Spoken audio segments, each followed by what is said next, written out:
You will hear a number of different recordings, and you will have to answer questions on what you hear. There will be time for you to read the instructions and questions, and you will have a chance to check your work. All the recordings will be played once only. The test is in 4 sections. At the end of the test, you will be given 10 minutes to transfer your answers to an answer sheet. Now turn to Section 1. Part 1. Hear a student called Joanna telling her friend about an arts festival, which is being held in the city where they are studying. First, you have some time to look at questions 1 and 2.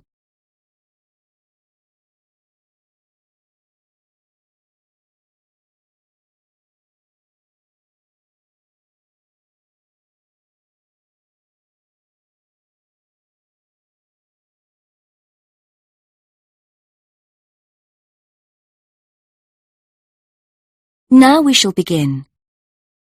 You should answer the questions as you listen, because you will not hear the recording a second time. Listen carefully and answer questions 1 and 2. Hi, Joanna. Where have you been? Hi, Dave. I had to go into college to return a DVD I'd borrowed from the library. Oh, right. But while I was there, I got some information about the City Arts Festival that starts next week. Oh, yeah? I saw a poster advertising it somewhere. Yeah, and I picked up this leaflet from the library. It gives you the website address. So as I was there, I logged on to get more information. Actually, although they've got the full programme of events fixed now, you can't book online, which seems strange. There's a number to phone, though. And are there student discounts? I guess so, but I didn't notice. Anyway, there are 3 things I'd like to see. An Italian film, a rock concert, and an art exhibition. Oh. The exhibition's free, and you don't need to book, so I'll definitely go to that. But I'm going to get tickets for the film in case they sell out.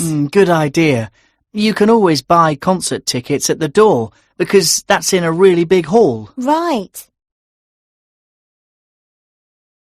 Before you listen to the rest of the conversation, you have some time to read questions 3 to 10.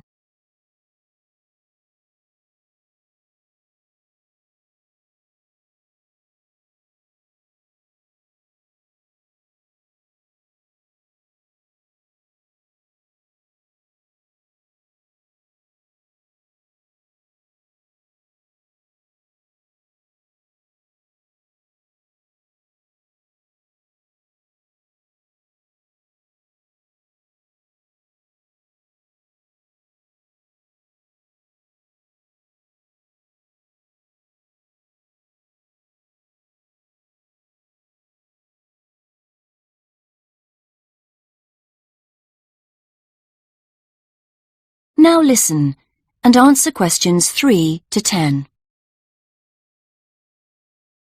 So, when does the festival actually start? Well, it's usually held the first week of October, but it's earlier this year for some reason.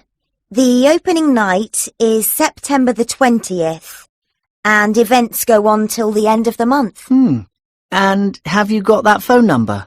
Yeah, it's here. Look, it's 0967 990 776. OK, I'll write it down. 0967 990 776. Thanks. I thought the local council made a profit from the festival, but it says here that there's a commercial sponsor. It's a local bank. I didn't know that. Neither did I. What other events have they got on? As well as the art exhibitions and stuff that's open every day, there are special events each day. Like on Monday, there's a musical in the City Hall. That's only £3.65 for students. I think I'll give that a miss. I've got football training on Mondays.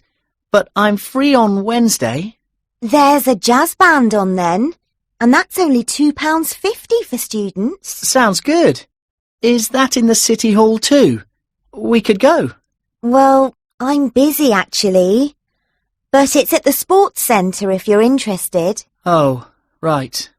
Thursday's the cheapest event, only £1.25 for students, and it's on in the library. Can you guess what it is? Probably the college choir. Actually, no.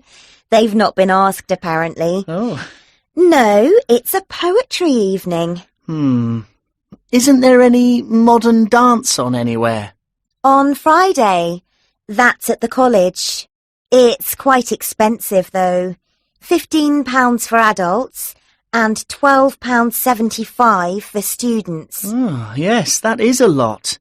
If I'm going to spend that much, I'd prefer to go out on Saturday. Yeah, me too. But on Saturday night, there isn't live music or a party or anything. Just the fireworks in the city park. And that's only £1.50. Yeah, that'd be good. That is the end of part 1. You now have half a minute to check your answers.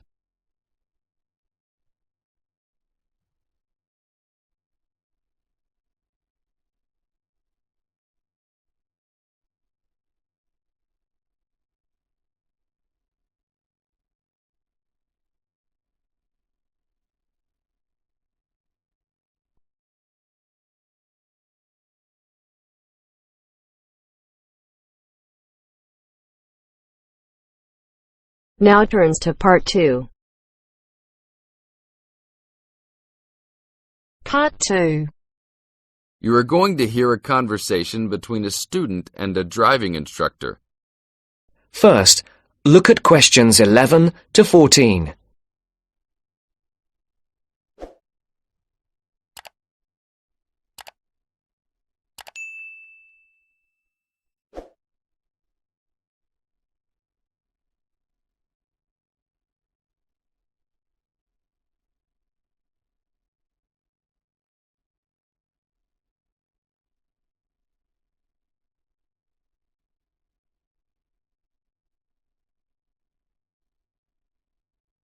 Listen carefully.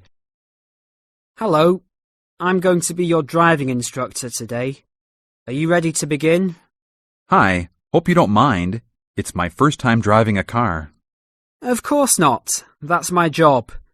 I teach people like you how to become a safe and responsible driver. So let's begin. Remember, the most important rule of driving: safety first. There are some steps to follow. First, you should put on your seatbelt. You should always remember to do that. In case of an accident or emergency, having a seatbelt on is of utmost importance. Okay, I have my seatbelt on. Now what should I do? Start the car. Good.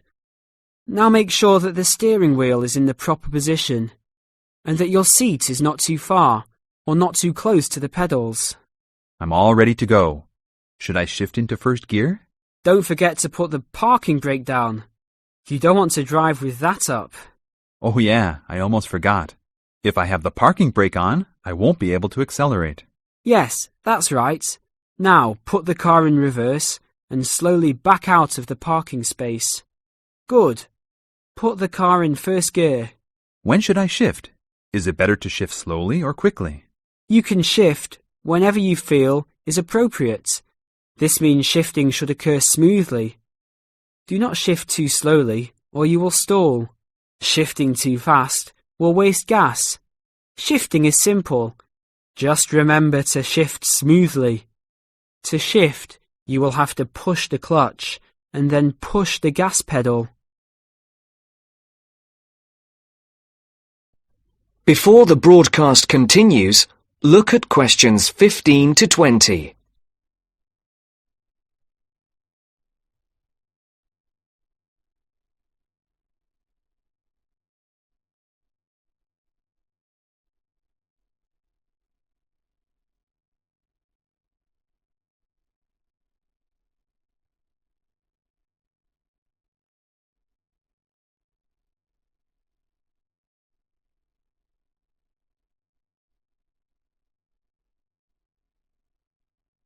You will now listen to the second part of the talk. Remember, smoothly is the key to good shifting. Like this? Yes, that's good. Now keep it slow. Don't drive very fast just yet. Be sure to constantly check your mirrors for oncoming traffic. Always be aware of everything that is around you, including 3 important things. Remember these 3: people crossing the streets, other cars, and bicycles riding next to you. What should I do if I see a yellow light? Well, it's always better to brake instead of trying to run it. But if you're travelling at a speed where it's impossible to stop in time, then you should try to make it across the intersection. But remember, you should always try to stop. It's the safest way to avoid an accident. Even if I have to brake very suddenly? Yes, even if you have to brake suddenly. What about if a driver behind me is going a lot faster than I am? You should always be ready to move to a slower lane if a driver behind you is forcing you to go faster than you are comfortable with. Never try to speed up to accommodate a faster driver. You could risk an accident or a speeding ticket.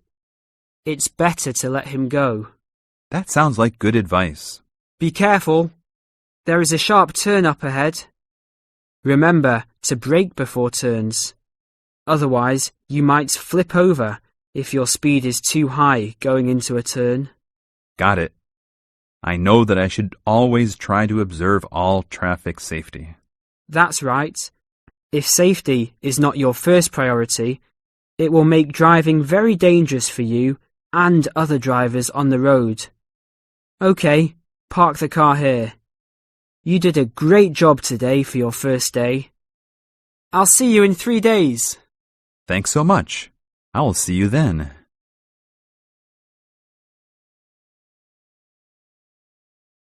That is the end of part 2. You now have half a minute to check your answers.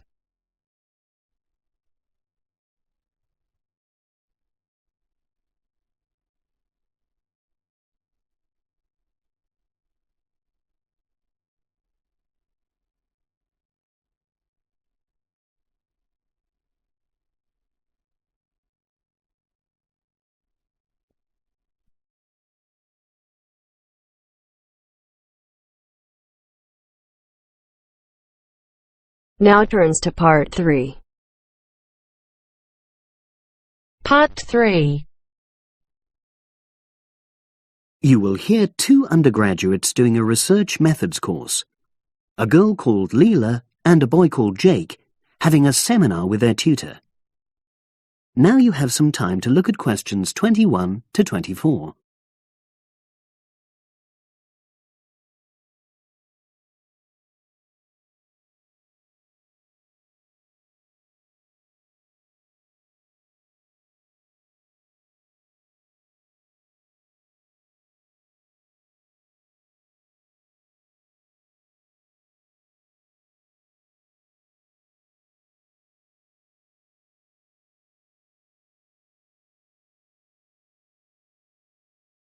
Now listen and answer questions 21 to 24. So the task I gave you both was to choose an article about a small-scale research project. Yes. You were then required to try to reproduce the research procedures in your own context, i.e. try it out for yourselves. Yeah, and that's what we've done. Great. So I'd like you to tell me a bit about the article and why you chose it. Well, the article's written by 2 university lecturers who had started using crosswords to help their students revise terminology for exams. And the crosswords were designed and set on computers. And we selected the article because, well, it seemed an accessible topic, even though we weren't familiar with the technique. You know, using IT to design crosswords for higher education. That's a good reason. So these lecturers wanted to see how well this innovation was received by their students. Yes. So how did you go about reproducing the research? Well, we drew up a list of terms from one of our own modules and designed a crossword for revising these terms. Then we asked our classmates to try out the crossword and give us feedback, their opinions on how they felt about using the technique.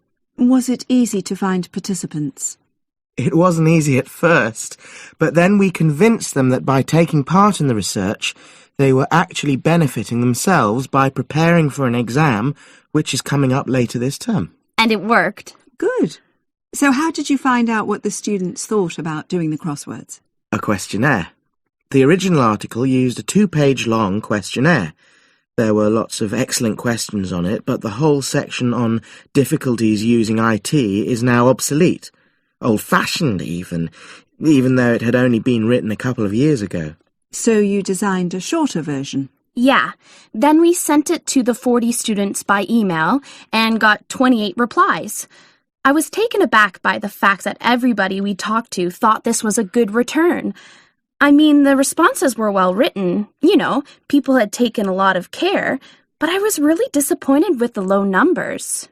Yes, an important lesson to learn for an apprentice researcher. Yeah. Now you have some time to look at questions 25 to 30.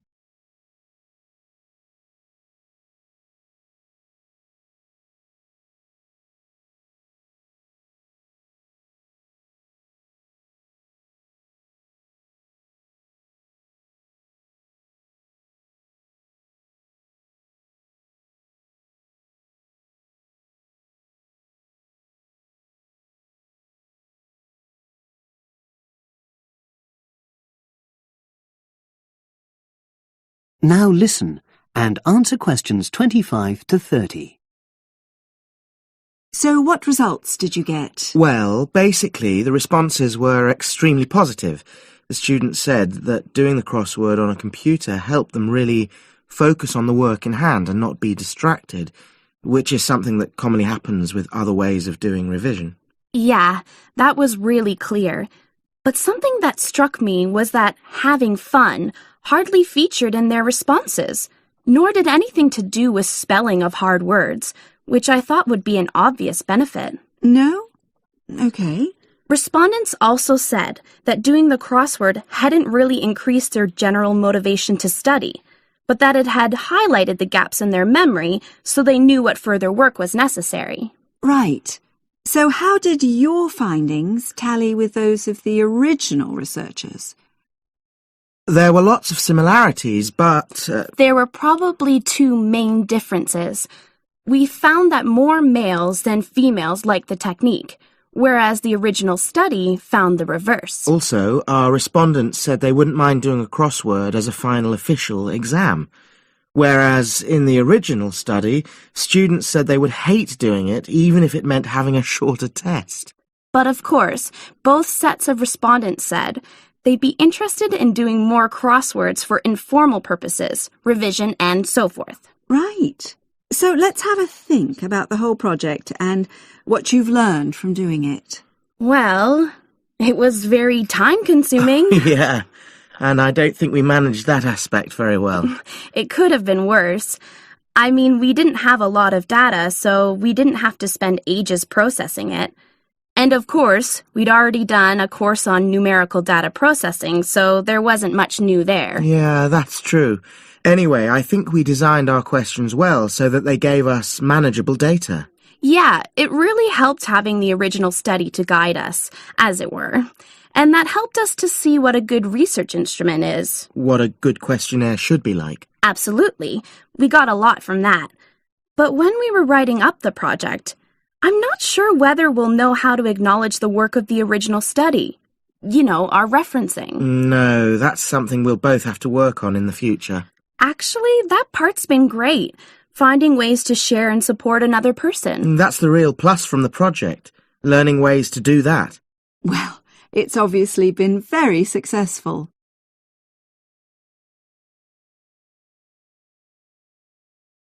That is the end of part 3. You now have half a minute to check your answers.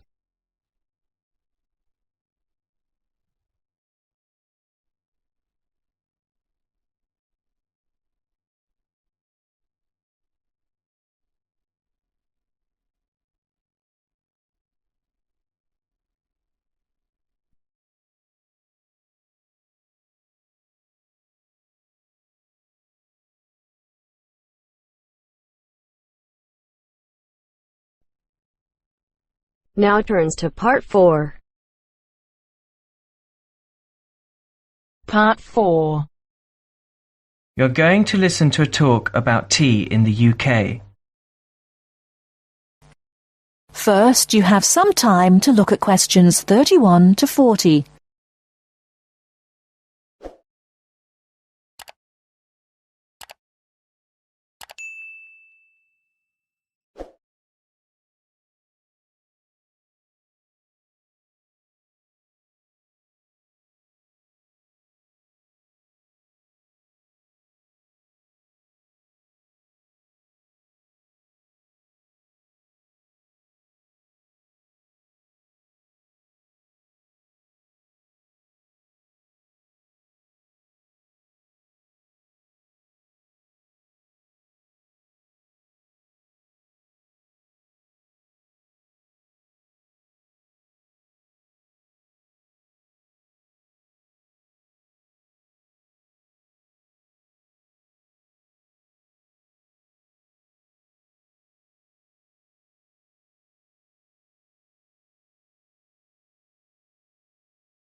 Now listen carefully and answer questions 31 to 40.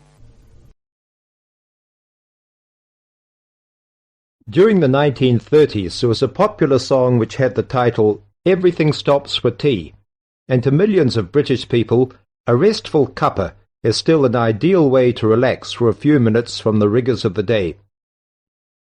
The English custom of drinking tea has its roots in the 17th and 18th centuries. When first imported to Britain, the exotic cha, or cha, as the Chinese tea was variously called, was considered a man's drink to be enjoyed with colleagues at London coffee shops. These were popular meeting places for many walks of life: politicians, lawyers, poets, actors, and writers. Many London clubs began in this manner, and the famous Lloyd's Insurance underwriters started out as Lloyd's Coffee House. In 1706, the first coffee house that offered tea was Tom's Coffee House, owned by Thomas Twining. He realized that he needed to introduce an added attraction to compete with the many other coffee houses in London, and tea was rare, exotic, and extremely expensive.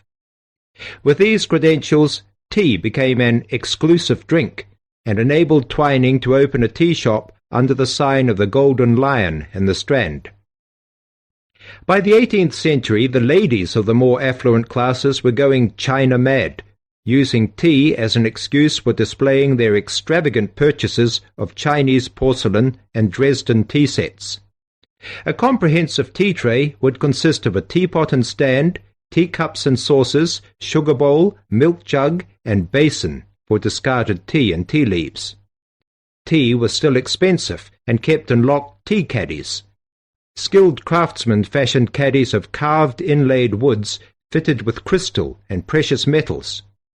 To ensure the servants weren't tempted by this priceless commodity, the caddy was kept locked, and only the mistress of the house held the key and prepared tea when guests came to visit.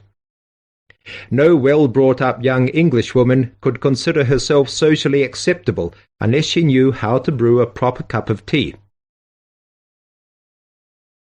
As the 18th century progressed, changes in commerce and working hours resulted in the main meal of the day being taken much later in the evening.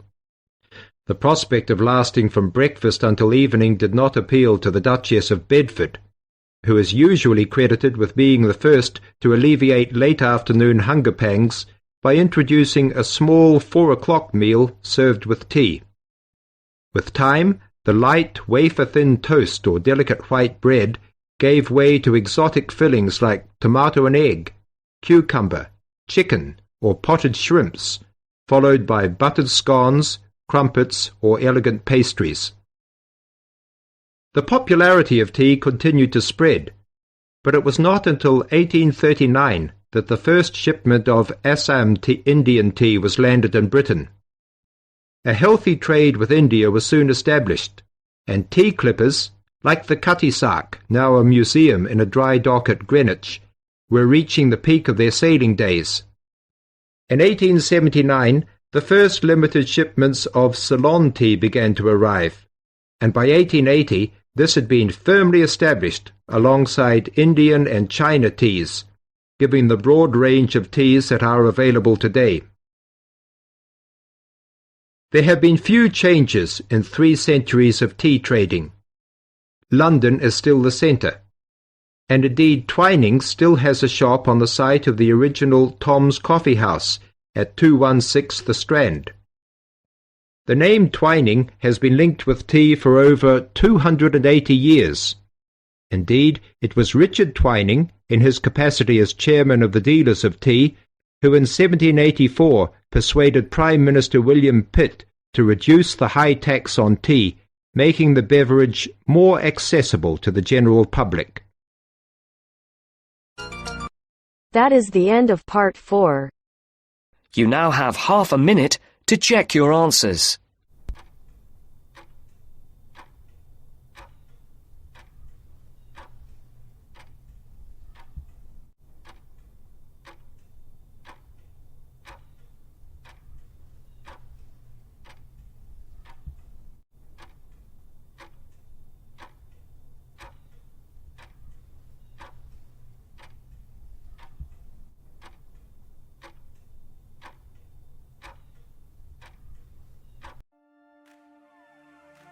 That is the end of the listening test. In the IELTS test, you will now have 10 minutes to transfer your answers to the answer sheet.